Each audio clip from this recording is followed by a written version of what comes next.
ಅಘನಾಶಿನಿ ನದಿಗೆ ಇಳಿದು ಹೋರಾಟಗಾರರ ಪ್ರತಿಜ್ಞೆ. ಪರಿಸರ ಮತ್ತು ಜನ ವಿರೋಧಿ ಯೋಜನೆ ತಡೆಯಲು ಸನ್ನದ್ಧ. ರವೀಂದ್ರ ನಾಯ್ಕ್. ಅವೈಜ್ಞಾನಿಕ ಮತ್ತು ಪರಿಸರ ವಿರೋಧಿ ಅಘನಾಶಿನಿ ನದಿ ಜೋಡಣೆಯ ಯೋಜನೆಯನ್ನು ಸ್ಥಗಿತಗೊಳಿಸಬೇಕೆಂದು ಅಘನಾಶಿನಿ ಹೋರಾಟಗಾರರು ನದಿಗೆ ಇಳಿದು ಪ್ರತಿಜ್ಞೆ ಮಾಡುವುದರೊಂದಿಗೆ ಯೋಜನೆ ಸಂಪೂರ್ಣ ಸ್ಥಗಿತಗೊಳಿಸಲು ಸನ್ನದ್ಧಗೊಂಡಿರುವುದಾಗಿ ಹೋರಾಟಗಾರ ರವೀಂದ್ರ ನಾಯ್ಕ್ ಅವರು ತಿಳಿಸಿದರು. ಅಘನಾಶಿನಿ ನದಿ ಅಣೆಕಟ್ಟು ಕಟ್ಟುವ ಸ್ಥಳವಾದ ಬಾಳಿಕೊಪ್ಪ ಗ್ರಾಮದ ಗೇಜಕಟ್ಟ ಸ್ಥಳದಲ್ಲಿನ ಅಘನಾಶಿನಿ ನದಿಯಲ್ಲಿ ನಿನ್ನೆ ಸಾಯಂಕಾಲ ಹೋರಾಟಗಾರರ ನಿಯೋಗವು ಸ್ಥಳ ಪರಿಶೀಲಿಸಿ ನೀರಿಗಿಳಿದು ಹೋರಾಟಗಾರರು ಪ್ರತಿಜ್ಞೆ ಮಾಡಿ ನಂತರ ಅವರು ಮೇಲಿನಂತೆ ಮಾತನಾಡುತ್ತಾ ಹೇಳಿದರು. ಎಲ್ಲುವರೆಗೂ ಹೋರಾಟ. ಬನ್ನಿ ಬನ್ನಿ ಬನ್ನಿ, ನಮ್ಮ ಮುಂದೆ ಹೊರಲಿ, ನಮ್ದು ಬರಲಿ.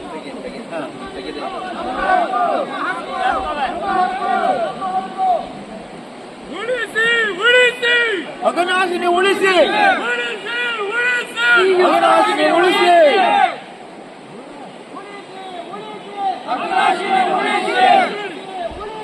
ಅಘನಾಶಿನಿ ಉಳಿಸಿ.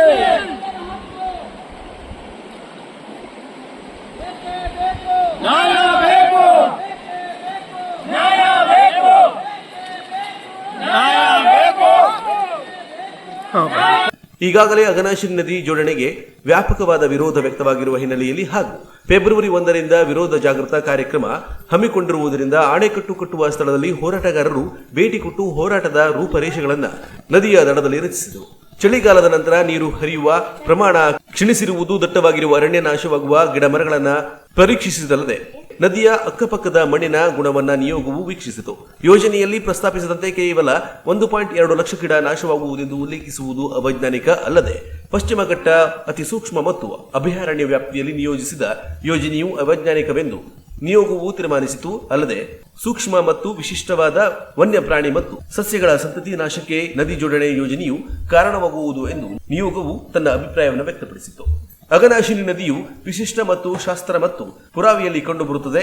ನದಿ ಜೋಡಣೆಯಿಂದ ನದಿಯ ಪಾವಿತ್ರತೆ ಮತ್ತು ಜನಸಾಮಾನ್ಯರ ಜೀವನಕ್ಕೆ ಆತಂಕವಾಗುವುದಲ್ಲದೆ ಪರಿಸರ ನಾಶಕ್ಕೆ ಕಾರಣವಾಗುವುದರಿಂದ ಸರ್ವರು ಹೋರಾಟಕ್ಕೆ ಧುಮುಕಬೇಕೆಂದು ಸುರೇಶ್ ಹೆಗಡೆ ಹಸಗೆ ಅವರು ಹೇಳಿದರು. ಹೋರಾಟಗಾರರಾದ ಮಹಾಬಲೇಶ್ವರ ನಾಯ್ಕ್ ಬೇಡ್ಕಣಿ, ಹರಿ ನಾಯ್ಕ್ ಓಂಕಾರ್, ಸಿದ್ದರಾಮ್ ಗೌಡ ಹುಕ್ಕಳ್ಳಿ, ನಾಗರಾಜ್ ಹಲಸಿನ ಮನೆ ಅಭಿಪ್ರಾಯವನ್ನು ವ್ಯಕ್ತಪಡಿಸಿದರು.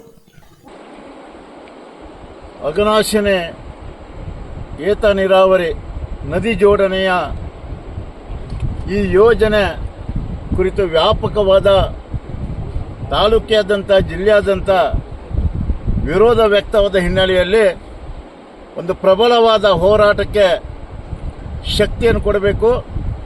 ಮತ್ತು ಈ ಹೋರಾಟ ಕೇವಲ ಸಾಂಕೇತಿಕವಾದ ಹೋರಾಟ ಅಲ್ಲ, ಜನಪರವಾದ ಹೋರಾಟವನ್ನು ಮಾಡಬೇಕು ಅನ್ನೋ ತೀರ್ಮಾನ ತೆಗೆದುಕೊಂಡ ನಂತರ ಇವತ್ತು ನಾವೆಲ್ಲರೂ ಪರಿಸರವಾದಿಗಳು, ಹೋರಾಟಗಾರರು ಅಘನಾಶಿನಿ ನದಿಯ ತಳದಲ್ಲಿ ಬಂದು ವೀಕ್ಷಣೆಯನ್ನು ಮಾಡಿದ್ವಿ. ಬಹಳ ಆಶ್ಚರ್ಯವಾಗುವಂಥ ವಿಷಯಗಳೇನಂತ ಹೇಳಿದ್ರೆ, ಏನು ವರದಿಯಲ್ಲಿ 1,20,000 ಗಿಡಗಳು ನಾಶವಾಗ್ತದೆ ಹೇಳುವ ಏನು DPR ನಲ್ಲಿ ಪ್ರಸ್ತಾಪವಾಗಿದೆ ಅಂತ ಹೇಳುವಂಥ ಅಂಶಗಳಾಗಲಿ, ಮತ್ತು ಈ ಪ್ರದೇಶದಲ್ಲಿ 600 ಹೆಕ್ಟೇರ್ ಪ್ರದೇಶಗಳು, ಅರಣ್ಯ ಪ್ರದೇಶವು ಮುಳುಗಡೆ ಆಗ್ತಾ ಹೇಳೋದು, ಇದು ಸತ್ಯಕ್ಕೆ ದೂರವಾದ ಅಂಶ ಹೇಳೋದು ಇವತ್ತು ನಾವು ವೀಕ್ಷಣೆ ಮಾಡಿದಂಥ ನಮ್ಮೆಲ್ಲ ಸ್ನೇಹಿತರು ಹೊಂದಿರುವಂಥ ಮೊದಲನೆಯ ಆದ್ಯತೆ. ಎರಡನೇದು, ಇದು ಜನಪರ ಯೋಜನೆಯೂ ಅಲ್ಲ, ಸರ್ಕಾರದ ಯೋಜನೆಯಿಂದ ಜನರಿಗೆ ಉಪಯೋಗವಾಗುವಂಥ ಯೋಜನೆಗಳೇ ಅಲ್ಲ. ಮೂರನೇದು, ಇದು ವೈಜ್ಞಾನಿಕವಾಗಿ ಇಲ್ಲಿನ ಮಣ್ಣುಗಳನ್ನು, ಪ್ರದೇಶಗಳನ್ನು ನಾವು ವೀಕ್ಷಣೆ ಮಾಡಿದಾಗ ಆಣೆಕಟ್ಟು ಕಟ್ಟುವಷ್ಟು ಒಂದು ಪ್ರಭುತ್ವವಾದ ಈ ಭೂಮಿಗಾಗಲಿ, ಈ ಪ್ರದೇಶದ ಒಂದು ಭೂಮಿಯ ಮತ್ತು ಇನ್ನಿತರ ನೈಸರ್ಗಿಕ ನೋಡಿದಾಗ ಸಾಧ್ಯತೆಗಳಿಲ್ಲ.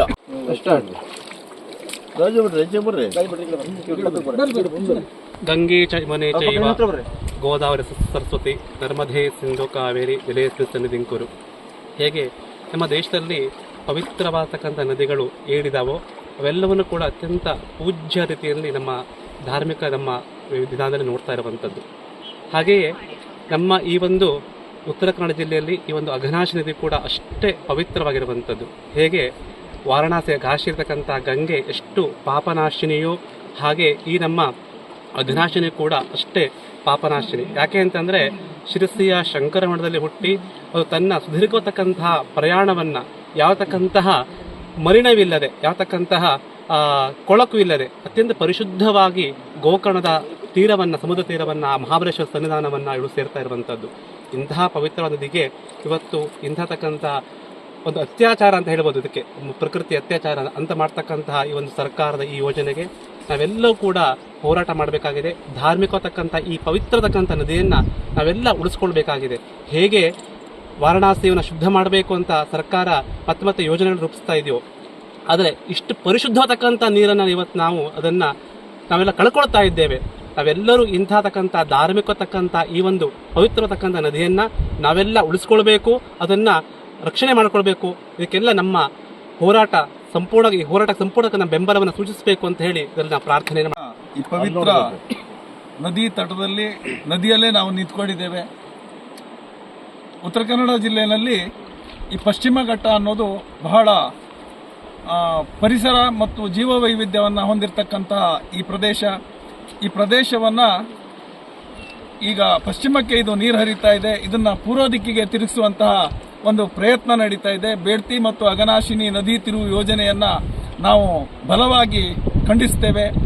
ಮತ್ತು ಈ ಜಿಲ್ಲೆ ಅನೇಕ ತ್ಯಾಗಗಳನ್ನು ಮಾಡಿದೆ. ಈಗ ಬೇಡ್ತಿ ಈಗ ಆಲ್ರೆಡಿ ನಮ್ಮ ಕೈಗಾ ಅಣುಸ್ಥಾವರ, ಆಮೇಲೆ ಶೀಬರ್ಡ್, ಕಾಳಿ ಯೋಜನೆ, ಶರಾವತಿ ಯೋಜನೆಗಳಿಂದ ಅನೇಕ ಈ ದೇಶಕ್ಕಾಗಿ, ರಾಜ್ಯಕ್ಕಾಗಿ ಈ ಜನತೆ ತ್ಯಾಗವನ್ನ ಮಾಡಿದ್ದಾರೆ. ಮತ್ತೆ ಈ ಯೋಜನೆ ಬಂದ್ರೆ ಇಲ್ಲಿ ಭೂಮಿಯ ಧಾರಣ ಸಾಮರ್ಥ್ಯ ಸಹ ಕಡಿಮೆ ಇದೆ ಅಂತ ಅನಿಸ್ತಾ ಇದೆ. ಇದನ್ನ ನಾವೇನು ಇಲ್ಲಿ ಅಣೆಕಟ್ಟನ್ನು ಕಟ್ಟಿದ್ರೆ ಭೂಕುಸಿತ ಆಗುವಂತ ಎಲ್ಲಾ ಲಕ್ಷಣಗಳು ಇರೋದ್ರಿಂದ ಈಗಾಗಲೇ ಸರ್ಕಾರಕ್ಕೆ ಒಂದೆರಡು ಸಾರಿ ಮನವಿಯನ್ನ ಮಾಡಿದ್ರು. ಇದನ್ನ ಧಾರಣ ಸಾಮರ್ಥ್ಯವನ್ನ ಪರೀಕ್ಷೆ ಮಾಡದೆ ಯಾವುದೇ ಯೋಜನೆಗಳನ್ನ ಕೈಗೆತ್ತಿಕೊಳ್ಳಬಾರದು ಅನ್ನುವ ಒಂದು ಇದನ್ನು ಸಹ ಮಾಡಿದ್ರು. ಬಟ್ ಈ ಯೋಜನೆಯನ್ನ ನಾವೆಲ್ಲರೂ ಸೇರಿ ಒಗ್ಗಟ್ಟಿನಿಂದ ಇದನ್ನು ಖಂಡಿಸ್ತೇವೆ. ಇದು ಯಾವುದೇ ಕಾರಣಕ್ಕೂ ಈ ಯೋಜನೆಯನ್ನು ಆಗೋದಕ್ಕೆ ಬಿಡೋದಿಲ್ಲ ಅನ್ನೋದನ್ನ ಈ ಸಂದರ್ಭದಲ್ಲಿ ಹೇಳಿಕ್ಕೆ ಬಯಸ್ತೇನೆ. ಹಾಳು ಮಾಡುವಂತಹ ಒಂದು ಈ ಯೋಜನೆ ನಾವು ಪ್ರಬಲವಾಗಿ ಜಾತಿ, ಧರ್ಮ, ಪಕ್ಷ ಭೇದಗಳನ್ನು ಮರೆತು ಈ ಅಘನಾಶಿನಿ, ಬೇಡ್ತಿ, ವರದಾ ನದಿಗಳ ಜೋಡಣೆಯನ್ನು ಮತ್ತು ಈ ಒಂದು ಯೋಜನೆಗೆ ಪೂರಕವಾಗಿ ನಡೆದ ಸಿದ್ಧತೆಯನ್ನು ನಾವು ಪ್ರಬಲವಾಗಿ ತಡಿಬೇಕು. ಪ್ರತಿಯೊಬ್ಬರ ಮನೆಯಲ್ಲೂ ಪ್ರತಿಯೊಬ್ಬರೂ ಹೋರಾಟ ಮಾಡಬೇಕು. ಯಾಕಂದರೆ ಈ ಒಂದು ಅದ್ಭುತವಾದಂತಹ ಪರಿಸರವನ್ನು ಮೊದಲನೇದಾಗಿ ನಾವು ಕಳ್ಕೊತೇವೆ, ಆನಂತರದಲ್ಲಿ ನಮ್ಮ ದೈನಂದಿನ ಬದುಕನ್ನು ಕಳ್ಕೊತೇವೆ. ಈ ಎರಡರ ಒಂದು ಜೊತೆಯಲ್ಲಿ ನಾವು ಬೆರೆತು ನಮ್ಮ ಜೀವನವನ್ನು ನಡೆಸ್ಕೊಂಡು ಬಂದಿದ್ದೇವೆ. ಇದನ್ನು ಬಿಟ್ಟು ನಾವು ಹೋಗಲಿಕ್ಕೆ ಸಾಧ್ಯ ಇಲ್ಲ.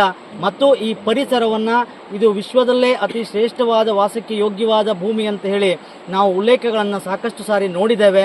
ಅಂಥದ್ರಲ್ಲಿ ಈ ಒಂದು ಅಘನಾಶಿನಿ ಮತ್ತು ಬೇಡ್ತಿ, ವರದಾ ನದಿಗಳ ಜೋಡಣೆಯ ಮೂಲಕ ಈ ಒಂದು ಜಾಗವನ್ನು ಅಥವಾ ಈ ಪರಿಸರವನ್ನು ಮುಳುಗಿಸುವಂತಹ ಪ್ರಯತ್ನಕ್ಕೆ ನಮ್ಮ ಧಿಕ್ಕಾರವಿದೆ.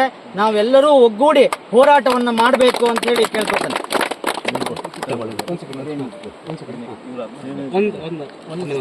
ಜನಾಭಿಪ್ರಾಯ ಸಂಗ್ರಹಿಸದೆ ಪಶ್ಚಿಮದಿಂದ ಪೂರ್ವಕ್ಕೆ ಹರಿಯುವ ನೀರು ಅವೈಜ್ಞಾನಿಕ ಪ್ರಬಲ ಹೋರಾಟಕ್ಕೆ ಸನ್ನದ್ಧರಾಗುವ ಎಂದು ಹೋರಾಟಗಾರ ನಾಗಪತಿ ಗೌಡ ಹುಕ್ಕಳ್ಳಿಯವರು ಹೇಳಿದರು.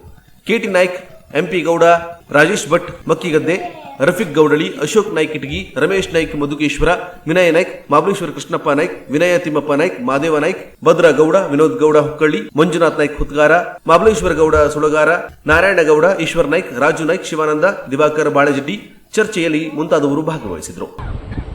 ಈ ಯೋಜನೆ ಕೇವಲ ಸಾಂಕೇತಿಕವಾಗಿ ಯೋಜನೆ ಆಗೇ ಇರಬಹುದು ವಿನಃ ಇದು ಜನ ಉಪಯೋಗ ಆಗಲಿಕ್ಕೆ ಸಾಧ್ಯತೆ ಇಲ್ಲ ಹೇಳೋದು ಅನಿಸ್ತಾ ಇದೆ.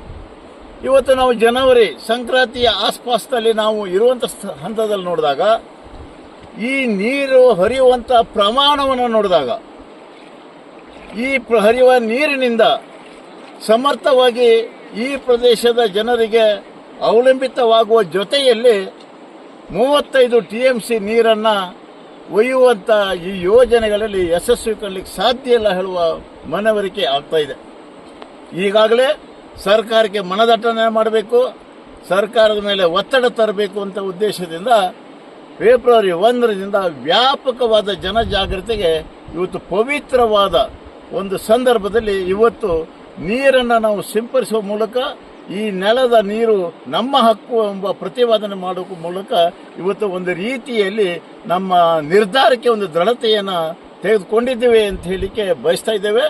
1ರಿಂದ ಫೆಬ್ರವರಿ 10ರವರೆಗೆ ಇಡೀ ತಾಲೂಕಾದ್ಯಂತ 123 ಗ್ರಾಮದಲ್ಲಿ ಜಾಗೃತಿ ಮಾಡೋ ಜೊತೆಯಲ್ಲಿ ಫೆಬ್ರವರಿ 11ರಂದು ನಾವು ಬೃಹತ್ತವಾದ ಪಾದಯಾತ್ರೆ ಮತ್ತು ರ್ಯಾಲಿಯನ್ನು ಮಾಡುವ ಮೂಲಕ ಸರ್ಕಾರಕ್ಕೆ ಆಕ್ಷೇಪ ಪತ್ರವನ್ನು ಸಲ್ಲಿಸುವ ಸಹಿತ ಒಂದು ತೀರ್ಮಾನಕ್ಕೆ ನಾವು ನಿರ್ಧಾರ ಮಾಡಿದ್ದೀವಿ ಅಂತ ಹೇಳಿಕ್ಕೆ ಬಯಸ್ತಾ ಇದ್ದೇನೆ. ಫೆಬ್ರವರಿ 2ರಂದು ಗೋಳಿಮಕ್ಕಿಯಲ್ಲಿ ಬೃಹತ್ ಸಭೆ.